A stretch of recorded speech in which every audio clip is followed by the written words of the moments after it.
Okay, hi folks. Now that I spent a bit of time perusing videos on YouTube, I thought I'd make a few comments before posting my next tune. First of all, I'm surprised at the depth of musical talent I've discovered in the various video postings on YouTube. And I'm talking about the amateur homemade variety here. And when it comes to these types of off-the-cuff recordings, you've got your upside and you got your downside. The upside is that we viewers get to hear and see the raw, uncut, and unenhanced performance. And you notice that for the first tryouts on shows like American Idol, they asked the singer to do a number a cappella without the benefit of instrumentation and without microphones or any editing technology. And this allows the judges to formulate an opinion based on vocal talent and nothing else. So it's hard to fool someone if there's nothing hiding or augmenting your voice. Now for the downside. The recording quality on some of these sessions is so bad that it makes the singer or the musician seem much worse than he or she actually is. This is music-sound we are dealing with here, and the plain fact of the matter is that things will sound better or worse depending on the acoustical environment and the equipment you are using to record with. Not everyone can afford professional quality recording equipment, but if you're a singer and you're trying to make a good impression, the sound capabilities of the typical video camera just won't cut it. So today, bearing in mind that I'm limited to 10 minutes, I'm going to show you my little inexpensive home studio setup. If you placed a video on YouTube, then somehow you found the money for a video camera, a computer, and an internet hookup. And if you got the money for those things, you can afford what I'm about to show you. In the end, it's not really about money, it's about your knowledge of music and your willingness to spend a little time learning about digital recording techniques. So it begins here, the microphone. Just let me get up and show you. This is a fairly decent microphone, although not too expensive. It comes equipped with this little damping device which isolates the microphone and prevents the vibrations from the floor from creating any extraneous sound. Or better, you can go and pick up a Shure unidirectional for about $150. This costs $150. You ask around, the internet is full of advice on good equipment. Get a stand. Now, the next thing you need is a simple device for getting the sound into the computer, and I use a little mixer like this. This is what is known as a Fostech 260 multi-tracker. It's only a 4-track tape recorder, sound-on-sound tape recorder. It's very, very old, but you can probably pick this up secondhand for less than $500, and it's all you really need.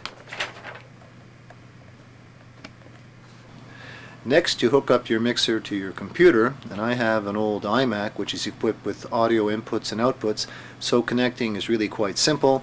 And the older iMacs do not have fans, so they are very quiet and you can record in the same room without picking up any annoying buzzing noises. For software, here you can see I use Pro Tools, and it looks like a virtual mixer, and I'll show you a picture of this. And you can download the free version at digidesign.com. Alright, next I have a variety of instruments here. Here you can see my flute, and there, let's pan out a little bit here. You absolutely have to have a bass guitar, you need your electric guitar, and of course you need your acoustic guitar.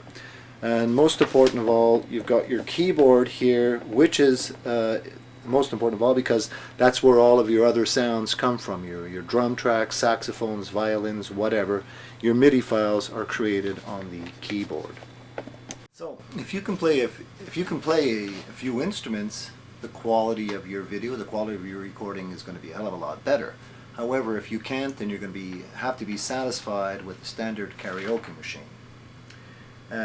In the end, though, you want to mix your vocals using this software or any type of software so that your sound comes out pleasing and well balanced. So very quickly, I'm going to show you how I record a tune, and then I'm going to add the final tracks, the vocals, and post this video on YouTube. Up till now, you've been hearing my voice through the microphone supplied with this video camera. Now I'm going to switch over to the my home studio equipment here, and you can see for yourself what a difference there is. Okay? Alright, now here's a little tune by a guy named Gene Pitney who did it in the early 60s. Now I always construct a tune starting with the rhythm section and then build around it. So in this song, you're going to hear a bit of rhythm guitar, and it's going to sound like this. And I'll feed it into the recorder here, like this.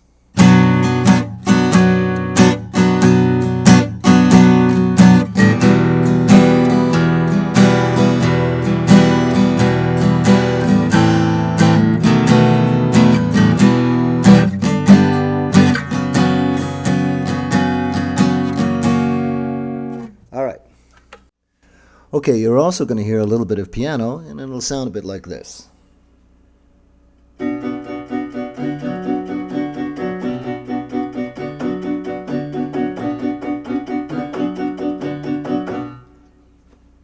We'll feed that in.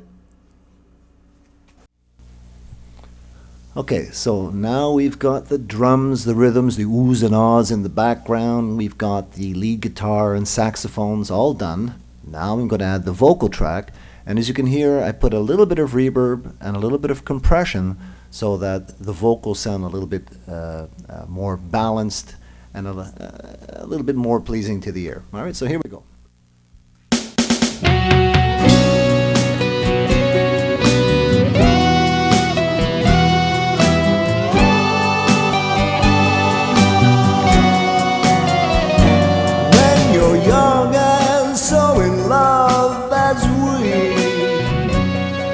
Bewildered by the world we see.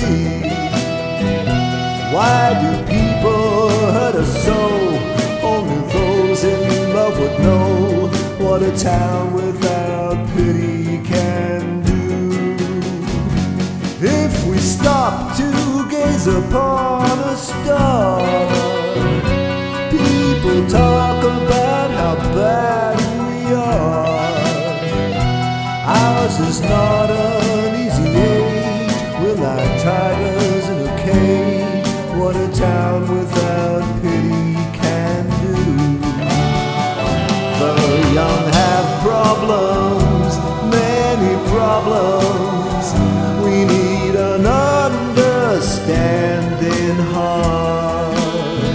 Why don't they help us? Try to help us before this clay and granite planet falls apart. Take these eager lips and hold me fast. I'm afraid this kind of joy can't last. How can we keep love alive? How can anything survive when these little minds tear you in two? What a town without pity can do.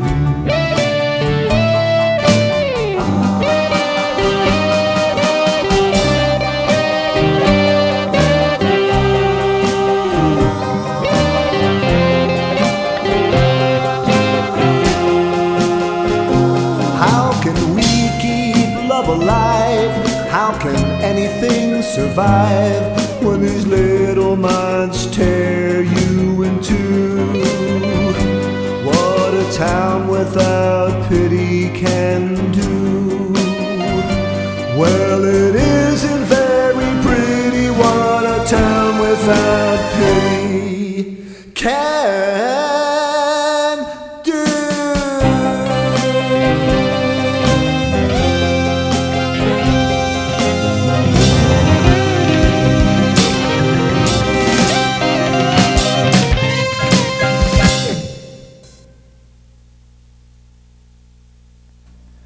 And there you go. That's how it's done. I've just turned off the reverb and everything, but hope you enjoyed it.